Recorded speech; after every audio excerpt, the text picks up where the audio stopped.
Here we go again, guys. You got Tom Owens here with MMA Fight Pass. Got my producer, Archie Tovar, here. And this is our second episode of Inside the Dojo. We got a real treat for you today, guys. We're still here in the Central Valley. We're at Joe Soto's place. Let's go inside and check it out. CVCA, guys. We're in Porterville, California. This is kind of like a little hole in the wall. It's a gym that most people don't really know about, but some of the baddest dudes in California train right here. We got Javier Ayala, we got Joe Soto, we had Poppy Martinez, just a ton of people. Paul Estrada trains here. Let's go inside and see what's going on, guys.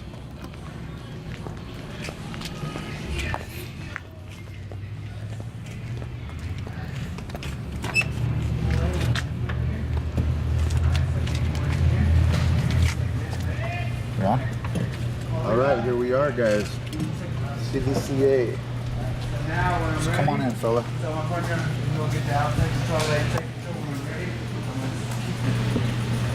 So this is what kind of stops us from coming forward. Right? I don't want him to come forward. So come here.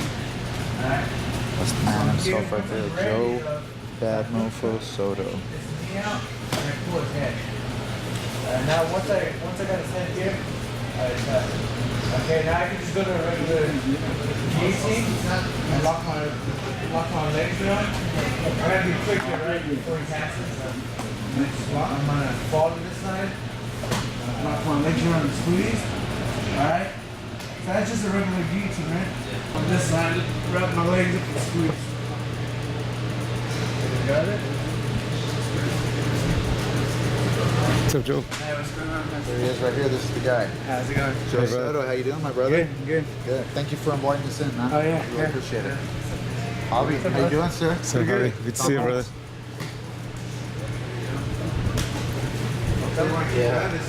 Yeah. So, I don't know if you heard the podcast. It was Joe Rogan and Eddie Bravo. They were talking about when you fought Eddie Cummins. It was Eddie Cummins, right? Yeah. EBI. And I was just kind of just explain it to me because Paul Estrada. I know you've been training with Paul for a long time. Paul was one of the first guys that I remember, even before like the Danaher Death Squad, and like a lot of these guys were doing the ankle locks.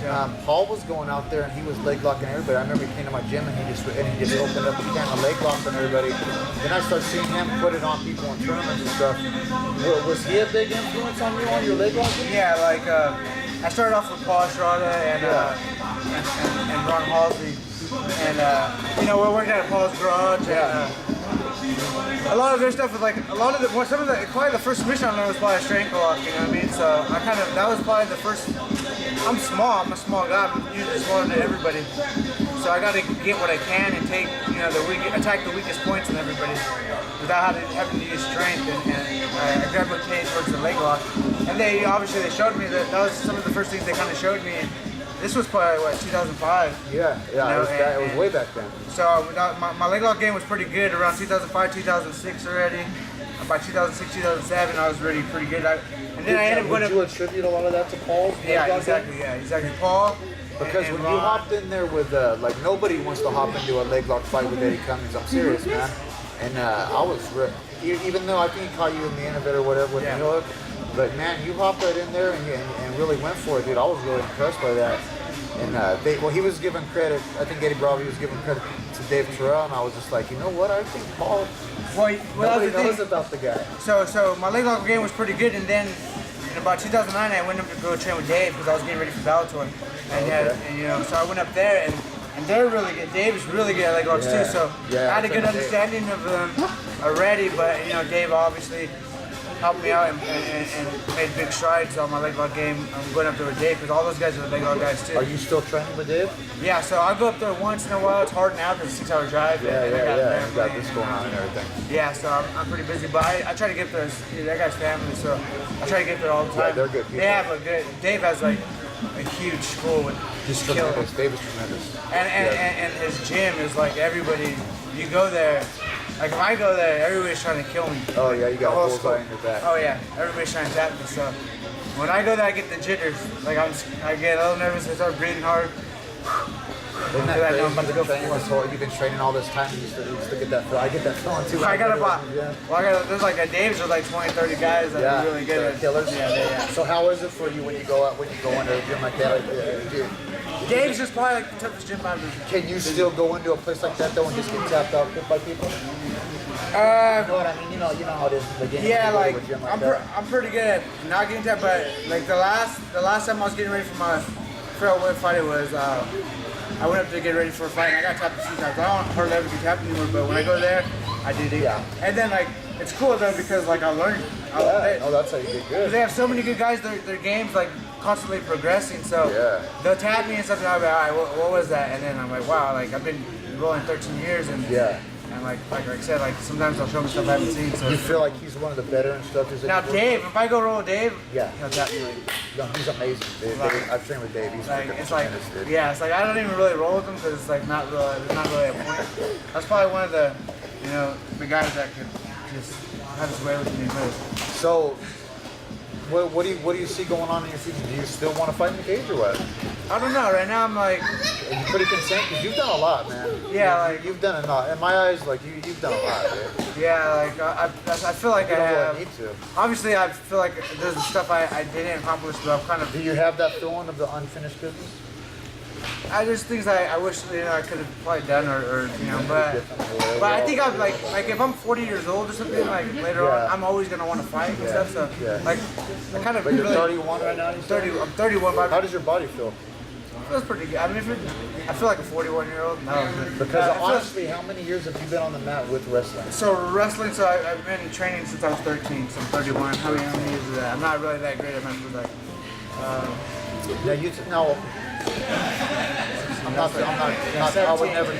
I would never disrespect you in any way or anything like that. When I first met you and you trained at you came over and did a seminar at my gym, you guys kind of told us a little story about your childhood, how you kind of got into some trouble. And it reminded me of myself because man, I got in all kinds of trouble when I was getting locked up in juvenile hall and things like that. And martial arts like really twisted and changed that around for me. And a lot of guys a lot of guys go into YA or something like that. I had a lot of friends when they came out of it, they just went right back into the drug and the gang thing. What was it for you when you came out of that? Like, what was it for you that made you? You know what I mean? That straightened you out. Well, I think just making smarter decisions, right? Like, just being really, always being aware of like you can always make a mistake, and one mistake can put you away. I went to jail for a year, but even before that point, I never really got in trouble. I wasn't really like a trouble kid or anything. Right. It was one night I got in trouble. I started a fight with somebody, and bad things happened. But it was one incident. I'd never been in trouble before that, and I've never been in trouble since. I just made a mistake, but obviously that opened my eyes. Like, hey, so ever since then, I didn't go out. I tried not to go out as much or whatever. You were into wrestling before that point? Yeah. So I was already into wrestling. I was ready. I was always a good kid, and just one bad mistake. And that's all it takes. Yeah, but then it made me walk that straight opened line. your eyes, though. Yeah. And it was a good learning experience, and humbled me a little bit. Going to jail, losing freedom. Yeah. Makes you a little bit more quiet, more aware. Makes you respect everything in life. Yeah, more appreciative, like stuff like that. You know what I mean? If you had a coach, if you had a guy or a mentor or a family member, like who would you really give thanks to? Like somebody that really helped. Oh, just my dad. He's always. Yeah. Okay. And my dad's always like he's here right now. He's always been at all the practices. No, I'm friends with him on Facebook. Yeah, so he's number one dad. Yeah, he's.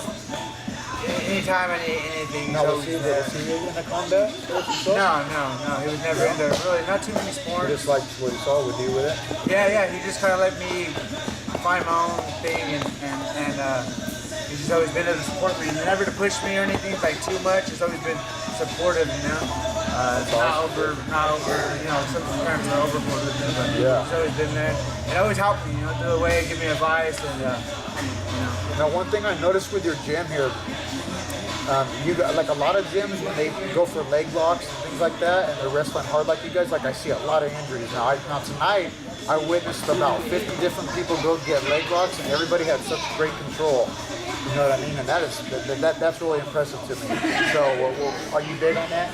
Yeah. Usually, I try to tell everybody, hey, let's not hurt each other. You guys are If going have at some, it. yeah, You guys are if I hard. have something, I try not to like crank. Obviously, sometimes you think you're not cranking so hard, or the guy's not tapping. You kind of, you know what I mean. You lose kind of judgment. Sometimes people do hurt, but it's rare. Pretty good at letting go if I feel like he's not aware he's about to get tapped or something. I try not to like. Even your students don't have really good control. I know. So have a lot of these guys been training with you for a while? Yeah. A lot of them. Some of them. A few of them are real new. So. Okay. I think the big deal is just try not to hurt each other. But watch right now, somebody's probably gonna hurt each other. I know, but we don't really get a lot of injuries. So That's awesome, man. everybody respects each other, and we're all friends. And we go hard, but What do you think about like when you fought TJ Dillashaw? How much time did they give you for that fight? So I was supposed to fight Anthony Burchak first, and I got 2 weeks notice. I was ready to train. I had just came off the fight, like 2 weeks or 3 weeks before that. Is that the fight I saw you in? Tachi. When I fought Tachi, I fought Terry Unware, maybe? Yeah. That was a fight I saw. I was telling him on the way over here, like, because I've seen all your fights, the local fights. I don't know what you were doing different, but that fight right there, it seemed like just something that clicked with you and you got everything together. I don't know. Yeah, I think that fight, he was a tough dude, man. sometimes fighting is just weird, but sometimes, maybe with me, everybody, sometimes, like John Jones, that guy's on every night, but sometimes things click, sometimes they don't, sometimes you have a one night, sometimes Does it you take have a guy off like night. that, like a guy pushing you like to bring out the best of you, you feel? Sometimes, it's just, I feel I do better if I get, like, somebody starts throwing barrage, I get through the storm, it wakes me up, So sometimes I need to survive a scramble or something, I get hit a few times. If I can survive that, then it wakes me up and I feel I fight at my best. And that was a tough fight for you, Yeah, right? I've had a couple of fights. It looked like a tough fight. Yeah. But that was the fight that got you into the UFC, right? Yeah, because I was on the 6-fight win streak, 6 Yeah. finishes. I was in a good headspace too, and then I fought TJ, I had a good fight because I was on a good streak. You get a streaky, your confidence just builds, And man, you did a great fight against TJ. So how does it feel when you see TJ, where he's at, and like the last couple fights before you? What do you think about it? Is there something in you that makes you want to get back, try to get that good narrative? I mean, obviously a part of me, I'm competitive, so I'm like, I'll fight that guy every day, that's how I beat him. But had you trained with him before? So I trained with him like. I didn't ever think I was going to get signed to the UFC. I was on a 6-fight win streak, 6 finishers. I didn't think I was going to get signed, so I went up to Alpha Male. I go, all right, I want to see how I would do this. I'm probably never going to fight in the UFC. Right. I want to see if I can hang with these guys. I'm here, Paul was telling me. And I went up there. Paul said you guys were tapping those guys up. Yeah, I went up there and I did pretty good. So, so when I went up and fought TJ, I was pretty confident. Obviously me and him were really close. Yeah. When we trained, it was pretty close, right? Yeah. It was pretty much dead even. Well, he talked very highly of you. He talked very highly of you before and after. So we had, like I said, we had good training sessions. Those guys are cool. How was the training with them? They're pretty cool to go there. Yeah, they're really nice. They welcome you guys right in? Yeah, definitely. It sucks to see like them have a fallout. TJ, you're right. It sucks. I don't like seeing people have falling out with each other. I wish everybody got one, but it's life. So it's life. That's how it goes, man. Well, Joe, man, I really can't thank you enough for letting us come into the gym, dude. And I just wish you the best on your business and everything. And man, if it's okay, if you don't mind, we'll interview a couple guys. Yeah. I'd love to talk to your dad and meet your dad if I could too. Thank you so much, brother. I really appreciate it. Thanks, Joe. This is my nephew, Brady, by the way. He's brand new to this stuff. How's it going, dude? Hey, were you wrestling in the movie? Yeah. You'll never get a chance like this again, okay? It's not gonna hurt you.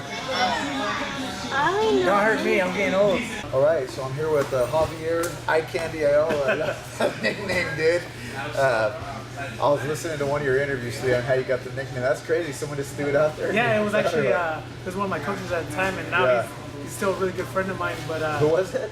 His name's David Whittington. Everyone calls him Butch. Oh, Butch. Yeah. So was that one of your first coaches? Yeah, he was one of my first coaches. I was with him for I want to say about a good 6-7 years. How's he doing?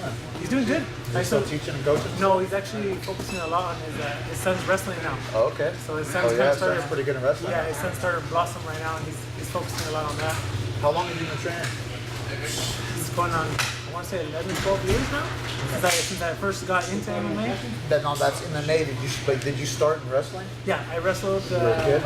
I started in 8th grade. 8th grade is my, Eighth grade? was my first year wrestling. Are you from around here? You born and raised? Yes, I was born and raised here in Porterville.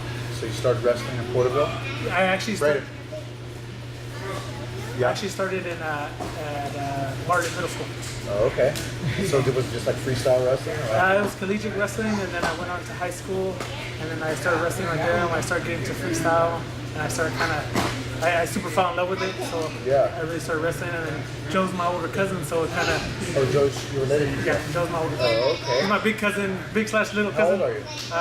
A year younger than him. He's 30, Okay. 30 already, and I'm turning 30. Oh, okay. I'm actually turning 30 on Wednesday. You told a similar story that it brought back some memories of me because my first fight was up there at Gladiator Challenge out there in the mountains, and I remember because I never was like a fighter in school or anything like that, and I remember being backstage and just like asking myself like, dude, what are you doing in here, dude? And so what was that feeling like for you? That was actually the exact same feeling my first fight. Yeah. I go out there. I trained for about a year and a half before I took my first fight, and then I was in the back and I was like, dude, why the heck are you doing this? You can get fucking hurt for $200. $200. $200, you're gonna get your ass That's fucking what mine kicked. was too. 200 to win and 100 to lose, I think. Oh, mine was 200 win or lose. Oh, So if I won, I didn't get no bonus, nothing. Oh wow. Who was your first opponent? His name was Gary LaFranchi. So you won that first fight? Yeah, I won it in like 35 seconds. Now did you have your whole family out there and everything? Yeah, my whole family was there. How good does that feel? It felt good. Yeah, it felt really good. My wife, my girlfriend at the time was there too. Yeah, so yeah. she's kind of been there since the get-go of my career. How many seconds for the fight? 35 seconds. 35 seconds. Now, when you were under Butch? Yeah, I was with Butch and Tony Yama. So back then, Tony Lamas, yeah, tough kid. So at that time, did you know Joe and all these guys? Yeah, well, Joe's my cousin and I grew up with him, but he was. You guys like train together though, like you know what I mean? I went to Paul's garage when they first started. Okay. And then, The garage. yeah, and then Joe took off to Santa Rosa. Okay. So Joe was in Santa Rosa, and then I actually played football with Tony on the flag football team. Yeah. And he's the one that kind of got me to go into it. So I was with him since Joe was gone. And when Joe came back, I started coming over here, and then eventually I just transitioned. I made the career decision to come over here, and Yeah. I felt like it was one of the best decisions I ever made. How much has Paul Strada played a part in your game? You know what, Paul's a real tough guy. He's one of my coaches. I remember when I first came over here, he was kicking my ass every single day. I Every call day him he was Dr. Scholes because he's so good at those ankle locks. Yeah, he's real He's good amazing at at the leg lock, and I noticed you got a really nice leg lock game. So when I watched you fight, I always thought you were just like, it looks like you just love to brawl and stand up and brawl, but I didn't realize how good of a grappling you got. So you're spending quite a bit of time doing that. Yeah, actually, jiu-jitsu is probably one of my favorites. I like standing up and fighting, but training-wise, jiu-jitsu I see it kind of like as an art form. It's kind of like a chess match. Like their move sets up your move. Yeah. And it's just a constant move like that. You're always thinking, always trying to progress. And you were talking in one of your interviews that when you were younger, like you played a lot of sports with like smaller guys, faster. Yeah. And then you're the biggest guy in your gym, pretty much, right? So how big of a benefit is it to you? I think it is a benefit, right? You're going faster. Yeah, a lot of people say, some ways. yeah, some people say like, oh, you're bigger than them, stronger than them, but they don't realize like, I gotta keep up with these guys. Even though I'm bigger and faster and stronger than Joe, or I'm not faster than him, but I'm stronger than him, Yeah. I can't hold him down. You know what I mean? He's fast, he's slick. Yeah. So You're I gotta, developing a little man's game and a big man's body. yeah. So eventually when I fight big guys, they're like, damn, this guy's quick. Like, how do I keep up with this guy? So have you been putting those leg locks down in your MMA fights? You know, I haven't gotten no leg locks in my fights. I've seen you got a nice rear naked choke. Yeah, I got a few rear naked chokes. I've tried for a few arm bars, stuff like that. I pretty much in a fight, I kind of like to play the position super safe. Yeah. Because I don't want another big ass guy on top of me pounding down on me. Now, you fought Roy Nelson. And when you went in there, man, you looked real cool, calm and collect, man. I was really impressed. What was the feeling like, going against a guy like that? You know, he's been all around, he's followed his dude. You know what? At first, when they brought it to my You look intimidated. yeah, when they brought it to my attention, I was like, oh shit, Roy Nelson, this guy's a legend in the sport, right? You took that. Yeah, I told him like, yeah, of course I'll hop inside the cage with him. Yeah. And then leading up to the fight, there's days where I would get really nervous, and one of my coaches, his name is Jim Messina, he played a big old mental part with me, helping me mentally, and he was telling me he's just a man. He's not gonna eat What's you. his name, Jim? Jim Messina. Props to you, Jim. Yeah, he tells me, he's like, you know what, he's just a man. He's not gonna eat you. There's no reason for you to be scared of him. Yeah. So always in my head, I think about that. Like, I'm gonna go out there. He's a guy. He bleeds just like me. I'm gonna go out there and I'm gonna hit him. So what's next for you, bro? You know what? I'm right now. As of right now, I'm waiting on Bellator. Yeah. I'm Are you hoping. in contract? Yeah, I still got 2 more fights on my contract with them on my new updated contract. Okay. So I'm hoping for something maybe November, December. That way it gives me a lot more time to push the pace, get myself back into super good shape. Now, you guys, I've been to all the gyms all around, and I see how people roll. You know, you guys are rolling. You guys are rolling hard here, man. Is it like that all the time? Yeah. But there's control though. You guys are doing it, but there's still good control. Because like I was telling Joe, I must have seen 50 different leg locks go down just the time we were here, but nobody's getting hurt. Yeah. A lot of schools do that, injuries are happening. Left and right. Guys just can't control it. So yeah, that's impressive to see for one. But just the pace that you guys are going at, man, that's gotta help me. And you guys came in on a nice day. We actually have the fan on. That's them being nice. Yeah, This reminds me of my old gym, dude. I like it. I love little spots like this. Yeah, usually we have that fan off, dude, and it's like 110 degrees in here. You'll be sliding across the mat just from everybody sweat. So how often do you train with the OKG guys? I go over there every Saturday and Monday. And now are they linked up with Mark Bellator too? I heard that they recently linked back up together, but I've never been a Mark before. So Yeah, you like it. yeah, I have a full-time job, so I'm only able to make it out there. What do you do for a living besides I fighting? work at the Walmart Distribution Center. Okay. I've actually been there longer than I've been fighting. Okay. So that was actually really one of my That first jobs. reminds me of right there when you're doing that. So for me, it's something secure for me. I got a wife and a kid. Gotta have it, man. I need that regular paycheck on the regular. So if you see things going your way in the MMA world, how far you think you're going to take it? You know what? I'm just trying to go as far as I can. You know what Are I you mean? just kind of riding the wave to see where it's going to take you? Yeah, I'm feeling great just being able to hop in the cage with some of these legends. You know? I hopped in there with Sergey Karatona. I've been in there with Roy Nelson. I've been in there with Chet Conlon. No, I didn't see your fight with Sergey. How that fight go? That one I actually knocked him out in 16 seconds. You knocked Sergey? Yeah, 16 seconds, and then after that, they gave me the Roy Nelson fight. I didn't see that fight, dude. Yeah. Wow, I gotta go watch that tonight. Yeah, that was a good one. That was actually probably one of the best films in the world right there. Yeah. Would you consider this your main gym? Yeah, this is actually my own gym. Joe's my head coach. What a blessing to train with Joe Soto. Yeah. And all these guys are really, really good. How about Mark Felix? He's one of our guys from Team KO. Yeah, Mark, Good kid. I've actually Really good kid. I've already started really working with Mark a lot. Yeah. OKG, we started coming over here now too. Yeah. But he's good. I see a lot of good things coming from him. Yeah. Man, dude, that's awesome, bro. Well, thank you for your time, dude. I really appreciate it, man. I wish you the best. I wish you the best in life and whatever you do, man. Well, thank you. You seem like a true gentleman, dude. And like, that's one thing that we strive for, like, just people that are humble. We're just trying to show people too, like, it don't take a tough, egotistic dude doing this stuff. Yeah, Like, you know what I mean? like Me, I don't like to fight. I like it's a sport. You know what I You mean? seem like I'm like the nicest guy ever. Like Yeah. you would talk your way out of a guy trying to start fighting. Yeah, growing up, not too many people try to fight me. I was always this big, but I've never really been a fighter. That's awesome, man. You're a true gentleman, bro. I thank you very much, dude. Thank you guys for having me. Best of luck, dude. Thanks. Awesome. Good stuff, buddy. All right, Armando Espinoza, another one of the guys that trains here. How long have you been training, my brother? Going around 10 years now. 10 years? How old are you? I was 14 when I started, 14, 24 now. Now, I saw you fight one time at Tachi. You had a really nice, it reminded me of Conor McGregor in the way the stance you're using. It looked like you had done karate or kung fu or something like that before, so tell me a little bit about that.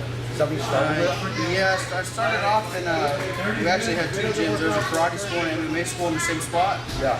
And I started off doing the MMA, because that's what I wanted to do. And after a few months of that, the karate guys talked me into joining the karate. And first I thought it was a little weird. I used to see him doing like the stances and all the blocks, and I thought it was a little weird. But no, the reason why I actually got into it was there was a couple hot chicks in there, so I said screw it, I'll try it out. So I hopped in there and I ended up liking it. Yeah, it's How long did you train?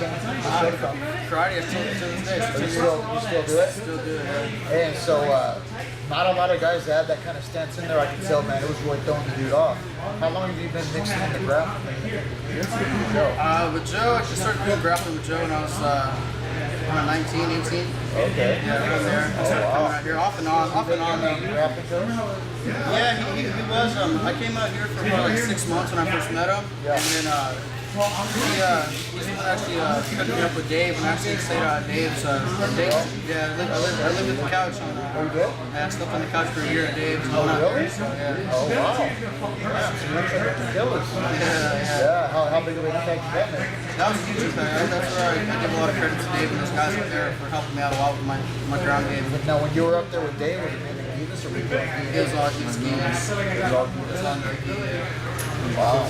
So you train with the Diaz brothers and all those guys? They kind of mix it up a little bit. Yeah. They come around and stuff. I've never got to personally train with them like one-on-one, but they've been around and stuff. So. But Dave himself is just the master. Yeah, Dave's a Do you still go out there and train with David whenever you can? every now and then they all head up there. Does he ever come down here and visit? No, yeah, not that I know of.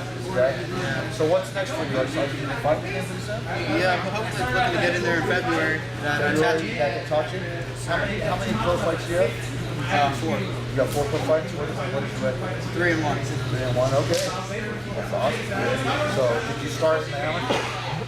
Yeah. When I started, I had my first cage fight when I was 15, and there wasn't Camo wasn't around yet. So Camo wasn't around. We smokers out in Madeira. That guy Phil. Yeah. At Phil's spot, we used to go out there. My first fight, I was 15. I fought a 28-year-old. Yeah. Yeah. So How'd you feel? I did good. I went undefeated as amateurs. I went 8-0 as amateurs, and then turned pro. How do you feel that? I did a lot of karate when I was younger too. And how do you feel about that stance, that side stance? Does it throw guys off? Do you feel throwing them off? The karate game is different than the normal kickboxing and boxing game. You're not just throwing bullshit karate. You're using like the good stuff. Yeah. It's different. If you've never seen that style, you're not used to the distance and the range that we fight at, how quickly we close the gap and get in and get out. For someone who's never seen that style, it can definitely throw you off. Controlling the distance. Yeah, and then when you mix that with boxing and kickboxing, You've done Muay Thai and boxing. yes, since I was 15, 16. And wrestling. Yeah, Pretty good, well-rounded. Yeah. That's cool, man. That's super cool, bro. Well, thank you, man. I really appreciate it, dude. Yeah, it was a pleasure watching you guys train. Like, one thing I really appreciate about you guys, the way I was watching you train, you guys are really going at it hard. Like, you guys are training seriously, but you're submitting each other left and right, but nobody's getting hurt. You guys got a lot of control, man. And that's classic. A lot of people can't train like that. I've seen so many gyms where they do leg locks, and people are popping their knees and popping their. There's always someone getting hurt. What I saw right now was very, very impressive, man. And, it was a pleasure. Yeah. Thank you so much, man. Good luck with your future, bro. Thank you, sir. Thank you. All right, bro. I guess how's it going, huh? Later, brother. Say thank you. Okay, guys, this is a special guest to me. My first time meeting him in person, but I've been friends with him on social media. And this is Joe Soto's dad, John Soto. Yeah. Right? Tom Owens is John Soto. Really a pleasure to meet you in person. Man, I'm super impressed with the way that you support your son. Like, you've always had his back, man. I can tell you've had your son's back. And your son is a true gentleman. I know he's been through adversities in life and he's had his ups and downs like many people, but to overcome it and get to the level of grappling and to make it into the UFC and do what he's done, man, how does that make you feel great? Oh yeah, it makes me. Did you get into wrestling? No, a couple of friends when he was in I think in 7th grade. One of the guys a couple of guys got him, he started there, and I was going through divorce, and then kind of messed up, and so you kind of feel your life is over. So then I kind of just you know what, I'm doing the best to my son, and then no, I got 3 other ones. Okay. And they kind of used to beat him up. Yeah. You know what I mean? And a older brother, so she's the younger one? Yeah, he's the youngest. Younger one, okay. Yeah, so I just kind of just started doing what he wanted to do, you know? I mean, I was looking. You stacking them up with whatever He he's didn't going. want to do it, he wanted to go. He started telling me he wanted to go to a wrestling gym, I let him go. He told me I'm going to go here with my coach. Kind of just supporting, Just going along with the ride. just he asked me questions that kind of put me in the Now you like to, you're here down at the practices, that these guys from the tell me is like you're here all the time, so you really enjoy coming down here. Yeah, because I'm like single, you know, so if I stay home, I get bored, I don't want to sit in the house, so sometimes I just kick back and relax and talk to the guys and everybody has problems, I'll talk to them. And now you've seen a lot of these guys come from their start and build their way up. Give a little, you know, a lot of parents want to, their kids are on the video game all day. They're on TV now with this technology today. You see it. Like kids, they're just on the couch now, doing anything. How good is it for a youngster to get involved in something like this? Well, I think you know what I mean? Yeah, no, I think if You got to see what I'm talking about. Everybody just has their face in a tablet or a video game. yeah, it's just a change of life. Now they get hooked on that. And I always tell people, anything you practice, you get good at. You know what I mean? Let's say, say you smoke dope or whatever you do. If you, a lot of my guys drink and smoke, and you ask them, hey, how much you smoke? And they say, oh, I can smoke a lot because they practice it. Yeah. And if they drink, oh, yeah, I can drink a lot because they practice it. So anything you do, prepare that you're going to be good. So, when I get around people, I would tell them, look, if you do this and do this, you can become. You can get good. So anything you do, you can be good. So what are you practicing?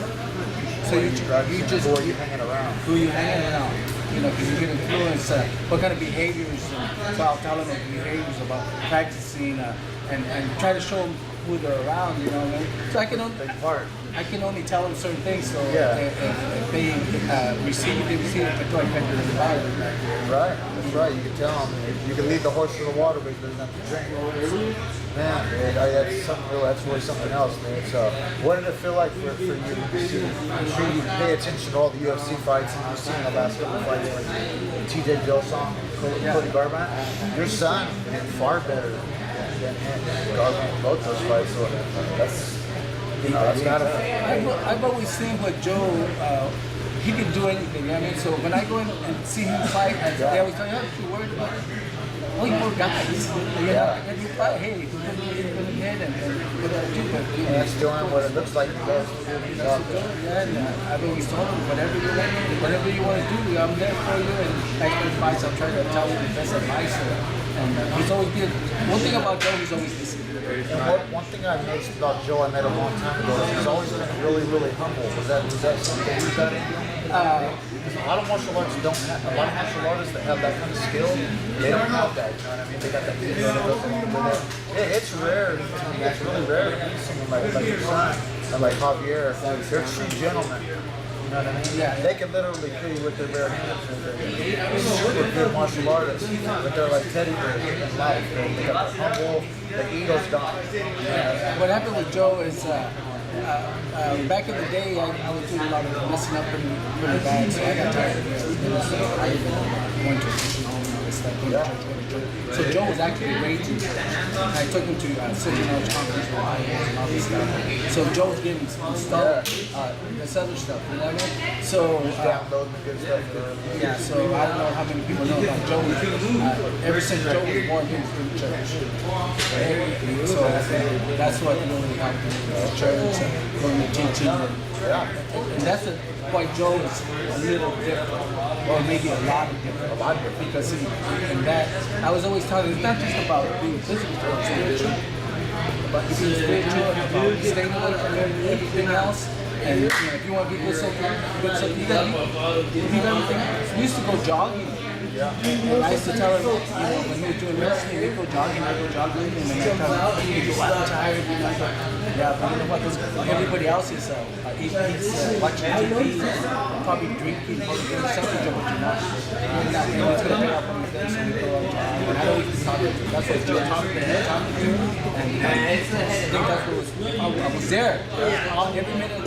I actually was there. The big one right there is you were there. Every minute of the day. Every football game, every practice, everything I've been there. And because that's what you really have to do with the kids. If you're not there, the homeboy's gonna be there. Or the girl's gonna be there. Somebody else is gonna be there trying to do it. They will and they will. They will. So that's one of the biggest keys. If you pay attention to him, and then the homeboy or whoever it is, the girl comes over, then he'll wait, that's my friend. And you have to tell him all that. I'm here, and you have to be there. You have to be there regardless. kind of you give your life away to your kids. I think when you have a kid, man, like the life isn't for you anymore; it's for them. You just hit it right on the head right there. If you decided to have kids, I mean, that's where kind of geared in our minds. Some people don't want it, but when you do have it, it changes your life. So you might as well forget. Hey, it's not about me anymore. I live for him. You know, I'm going to raise this kid, and it's all about raising that kid. And you're guiding that tree. It's like a tree that you're planting, and you're helping that tree out. You're helping that you're helping that kid. And you have to be there. You have to be there. Well, sir, those are remarkable words. We can't thank you enough, man. Like I said, and I mean it from my heart. Like I love the way that you backed your son up. What I saw tonight was really impressive, man. Just the way everybody's acting. Everybody's so nice and everything. You're a true gentleman, man. I appreciate what you've done for your son. I appreciate what you're doing for these guys. And man, I just bless you guys, and I wish you guys the best of my life. It's an honor to meet you in person. I appreciate it, man. You know, this is Archie Tovar, the producer. This is my nephew, Brayden. I've seen him around too. Yeah. Well, I see a lot of people. His son has a fight coming up too, so like we're doing this little segment for our podcast. Just each week we're hitting a different gym, you know. So yeah, man. This is the honor to come out here. I was really happy when you said we were coming out here. So, this reminds me of my gym, man. It's a small little hole in the wall, but it gets the job done. Yeah. You know, Well, it really doesn't matter how big the gym is. You know, I mean, you can have a big gym, a lot of people. What it is what's coming out of it. It's the quality coming out. If you have a field, but there's quality coming out, that's the quality. And the other guys, they're going to come from training and stuff, that's good. But there's always those few that they're going to come from. Right on, my brother. Thank you so much, dude. I appreciate it, man. That was awesome, dude.